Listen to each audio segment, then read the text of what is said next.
Hi guys, today's video is all about the most addictive fragrances according to you.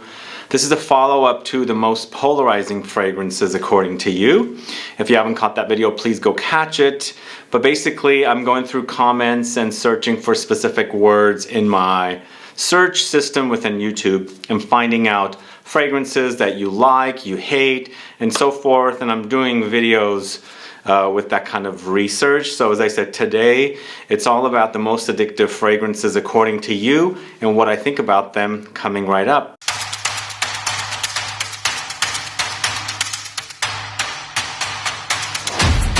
Thanks so much for tuning in. This is Sebastian. Today we're talking about the most addictive fragrances. This is a standalone video. I might do a follow-up or part 2 of this, but I'm also going to do a inexpensive cheap version of this video as well, because you guys love inexpensive cheap fragrances as well, and I found a lot of different fragrances that you guys are into. So today I've got 14 fragrances here, most addictive fragrances, and then stay tuned. In a couple of weeks I'll do the cheap version of this, but why don't we go ahead and get started. Starting off with a fragrance from the house of XERJOFF. It's NAXOS, this one right here.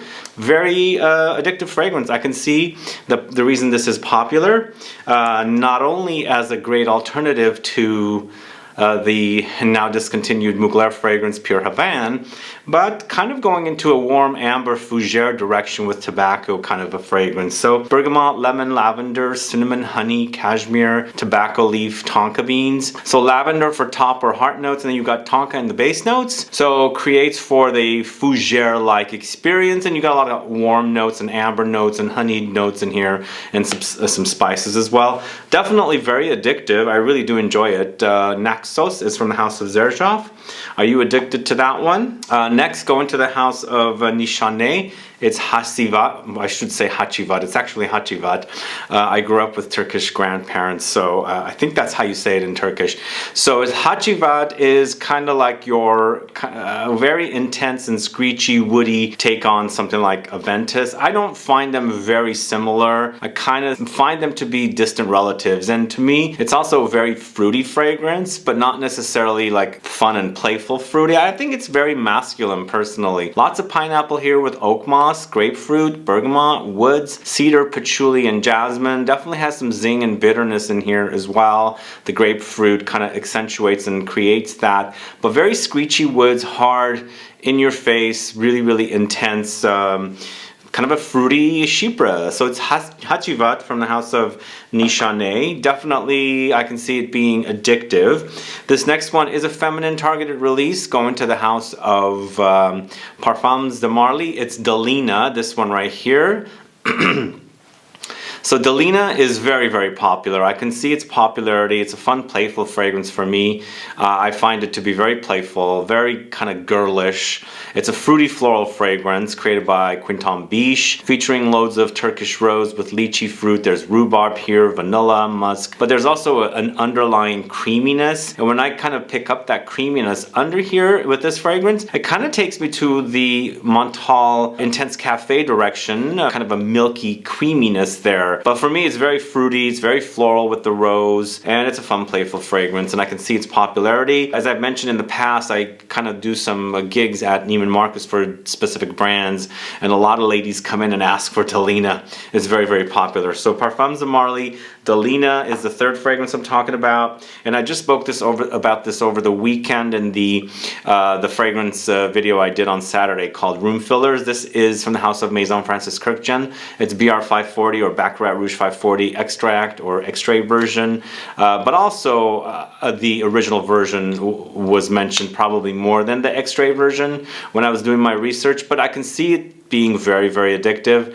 I personally am addicted to it because of the trail. For me, I'm very, very addicted to the smell. It's got a very lingering power, so it stays there, and you can smell people walking down and around you because it just has that kind of a cloud that becomes addictive. I wasn't a fan of this when it first launched, though. Are you a fan of this one? But to me, it's more about ambroxan and saffron and almonds, jasmine and musk. Very, very addictive, and I can totally see why a lot of you are addicted to this, but I can see also it's a very polarizing fragrance. So Baccarat Rouge 540 in the extract, but remember, it's also the eau de parfum version, very, very popular as well. So I didn't feature this in the polarizing video because I am planning on doing a part 2 of the polarizing video, but this is also very addictive according to you guys. It's Portrait of a Lady from the house of Frederic Malle, but there are such dramatic reactions to this fragrance, especially from men who haven't had a lot of experience with niche perfumery. They find this to be very grandma.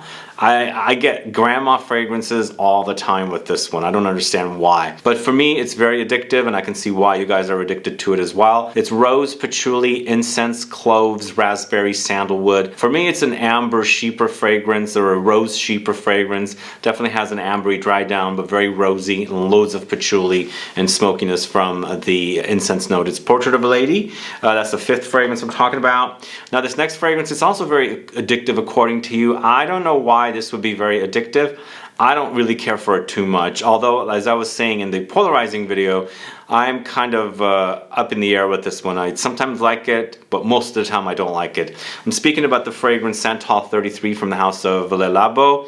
Why are you guys addicted to this one? And if you're not addicted to it, why don't you like it? For me, it's a very crunchy, kind of dry sandalwood note, and nothing like the creaminess in some sandalwood fragrances. And it also features loads of earthy papyrus here. There's leather, there's cedar, violet, there's cardamom. There's something sour in there as well in the mix, but it's a very popular fragrance according to you guys. Let me know what you like about it and let me know what you hate about it. Santal 33, number 6, although this is not a ranked list.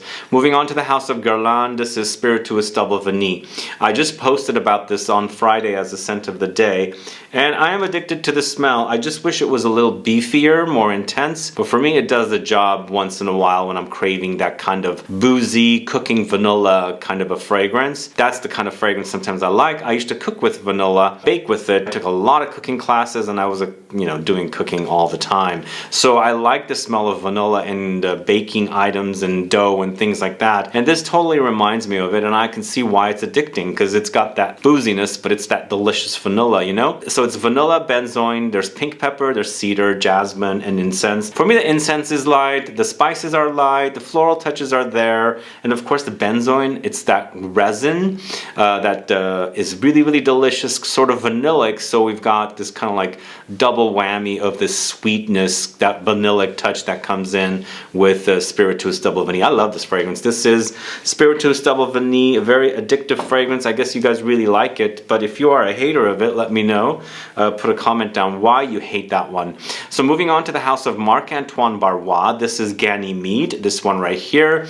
This, oh my god, this is very addictive, and I think this sort of has light similarities to something like Baccarat Rouge, and I feel like there's saffron in here, and the saffron in Ganymede, which is what I think is creating this addictive quality to it, reminds me of the saffron in Baccarat Rouge. So they're completely different outside of that. But this is suede, there's leather, there's violet, mandarin orange, saffron, osmanthus, akikala wood. A yummy fragrance, a delicious fragrance. Absolutely love this fragrance. It is very, very addictive for me as well. And let me know if you're a fan of Ganymede or if you hate it, and why do you like it or love it, and why do you hate it? Let me know. But to me, it's an awesome fragrance. This is the best in the house of Marc-Antoine Barrois. So it's Marc-Antoine Barrois, Ganymede, and I should also say the B683 X-Ray was in my room fillers video over the weekend, and I get similarities to Ganymede of that fragrance, and B683 in general is kind of like the original fragrance from Marc-Antoine Barrois, and then I think Ganymede is definitely an offspring of that fragrance. Let me know if this is what you guys have experienced with these two fragrances. So there are definitely a lot of addictive fragrances from this house, and I decided to go with this one because I've spoken a lot about some of the other ones from this house. This is from the house of Tom Ford in the private blend collection. This is Tobacco Vanille. Very addictive fragrance. I think to me it is addictive. The combination of the notes is perfect.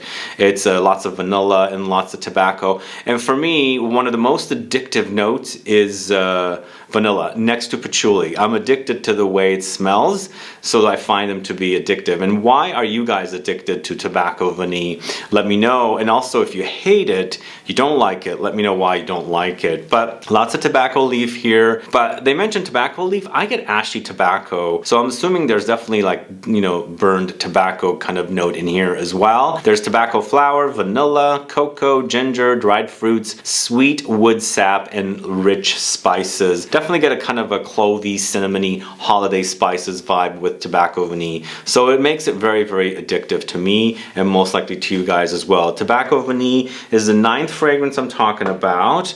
Moving on to the House of Kilian. By Kilian, it's Angel Share. Yeah, you guys are addicted to this one, but it also is very, very polarizing according to my research. Why are you addicted to the smell of Angel Share? And have you tried its alternatives? I have a whole alternatives video on the channel.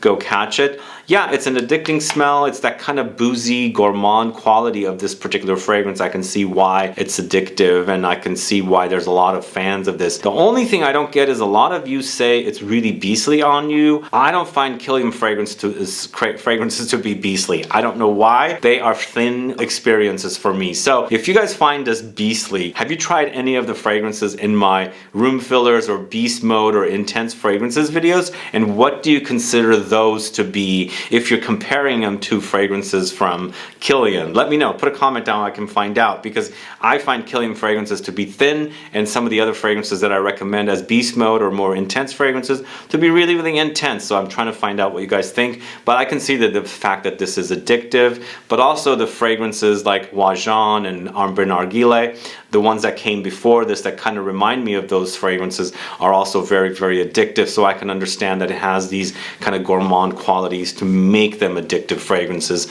So Angel Share is the 10th fragrance. Now this one was very surprising. I couldn't believe so many comments had come up for this one, although they were a little further back.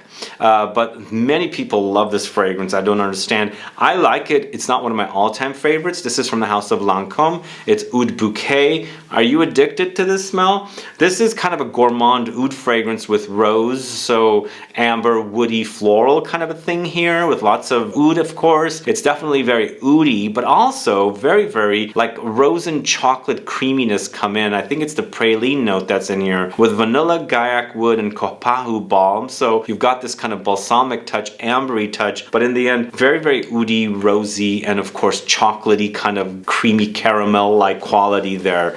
I can see why it's very, very addictive, but also I feel like a lot of you guys like the previous version of Oud Bouquet more than this current formulation in this new bottle. Let me know your thoughts on this. Are you a fan? I'd like to find out why you're a fan of Oud Bouquet and why you're addicted to it so much. So Oud Bouquet is the 11th fragrance. Moving on to the House of Maison Margiela, it's By the Fireplace. Definitely can see why this is very, very addictive. I hear from a lot of different retailers. I speak to the sales associates all the time. This is probably the most popular of all of the Maison Margiela collection fragrances, and people really like the smell. There's this light smokiness in here, but it's kind of an amber, balsamic, with the kind of nutty, chestnutty thing, and lots of spices, and of course vanilla. It's holiday in a bottle for sure, and those are the kind of smells I can find people being very addicted to. I mean, it's very comforting, and smelling the smells that you grew up with kind of a thing. I think that makes it very, very addictive. But let me know why you're addicted to By the Fireplace, and what kind of performance do you guys get from this particular fragrance? Is it intense on you? Is it as intense as Angel Share? Because Angel Share is eau de parfum, and I don't get very beastly performance from it. And By the Fireplace, I get equally the similar amounts of performance, and By the Fireplace is an eau de toilette. So either way, let me know, but By the Fireplace is the 12th fragrance I'm speaking about today. And then the 13th fragrance I'm talking about today is Montal's Intense Cafe. Yes, very, very addictive. I'm addicted to this particular fragrance.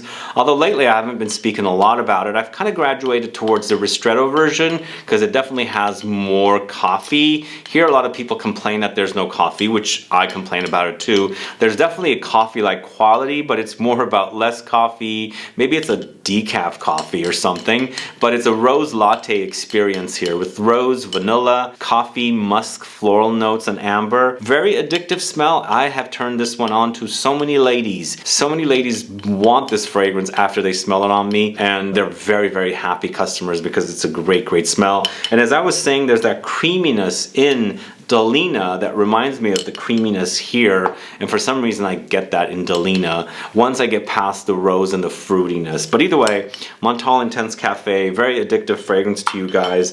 And the last fragrance I'm talking about today is from the house of Byredo. It's Bal d'Afrique. You guys are very addicted to this fragrance, especially if you are a fan of Byredo. So many times this particular comment came up about Bal d'Afrique. Why is it that you guys are addicted to this? You know, I find it to be not that addictive to me, but I like the smell, and I feel like it's a very popular smell, or an accord that I think it's Jerome Epinay who created. And I've smelled this particular smell in actually hotel products, not necessarily Byredo hotel products, but like a different brand, and it smells like, you know, I'm smelling or wearing Bal d'Afrique. So it's got this kind of a very interesting and very unisex vetiver touch here, along with African marigold. There's violets, there's cyclamen, there's bergamot, cedarwood, and bushu, and I feel like it's got that Byredo DNA. So once you get familiar with the DNA here with Bal d'Afrique, you kind of understand what this brand is all about. They definitely use a lot of violet or violet leaves. But either way, I guess I could see this being addictive. I'm not addicted to the smell, I like it, but why are you guys addicted to Bal d'Afrique? Do let me know, put a comment down so I can find out. So that's the last fragrance for you guys. I hope you enjoyed this video. Let me know your thoughts on these fragrances, if you're addicted to them or you're not, and let me know what other fragrances you're addicted to and you can't get enough of. I'd like to find out and perhaps do a part 2 of this video, as I said. And also, as I said, stay tuned to the budget, cheap, and expensive version of this video as well. That should air within the next couple of weeks. But other than that, guys, thanks so much for watching today. If you have any questions or comments, please list below. Please like this video, please share it, follow me on Instagram and Facebook, and I'll be back with more videos very soon. Have a good one. Goodbye.